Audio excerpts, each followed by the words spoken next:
So there's people out there that really believe that I'm judging them for their sexuality, for their sexual behaviors.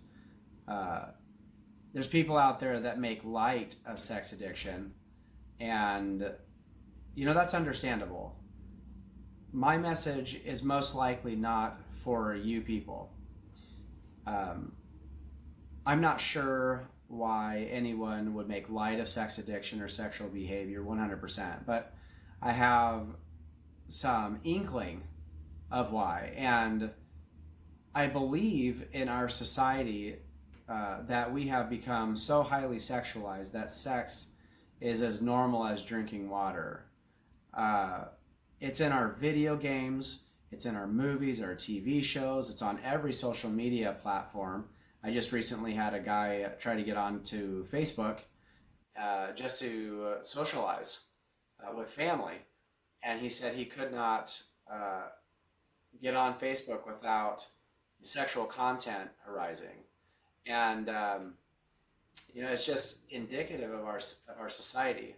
And with all of the sexuality going on, the message seems to be have as much sex as you want to, have sex with whomever you want to, or whatever you want to, and however you want to. And don't worry about the consequences because it's all okay. Don't worry about it. There shouldn't be any negativity that happens. And for me, that's just not been the case. I've been dealing with sex addiction for a lot of years now. And I think I've said this before that I'm really biased about it because I'm the one who sees a lot of people go through a lot of anguish because of their sexual behaviors. I've had people staring down the barrel of a gun because they cheated on their partner. I've watched marriages be dissolved. I've watched men pass STDs on to their partners. I know lots of guys who have been convicted of sex offenses. And I watch all of these outcomes, and I think they could be resolved with a little bit more care around our sexual behaviors. If we could better understand the possible outcomes of our sexual behaviors, we might be more aware and make different decisions. And so my message is not necessarily for people who disagree with me.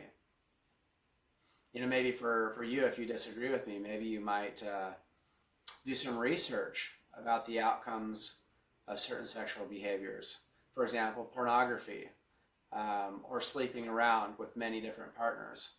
I know, for example, that if you're used to sleeping around with multiple partners, your chances of cheating on a significant other when you decide to be monogamous is pretty high. And when that happens, the threats of breaking up are at 75%. And specifically, women who are married to men that are sex addicts, 75% of them threaten divorce. 25% of them actually go through with it. So the consequences are just enormous. Most men who are dealing with sex addiction are struggling with emotional issues. They don't see people as people. They see people as sex objects, and they don't even recognize it because they've lived in it their whole life. They're kind of like birds in a cage. They've never experienced anything different, so they don't know any different. But again, my message isn't for those who necessarily disagree with me. And I want you to know that I'm not judging you. It's not up to me what your sexual behaviors are for me to determine that for you. On the other hand, I think my standpoint is that I would like to share in my opinions and warn. And if you don't like what I say, don't listen to me. On the other hand, if you're struggling with your sexual behaviors and you need help, you can listen to some of the things I say. Maybe they matter. And if they do matter, what I would just ask you is just to know that there's help out there and you can seek it.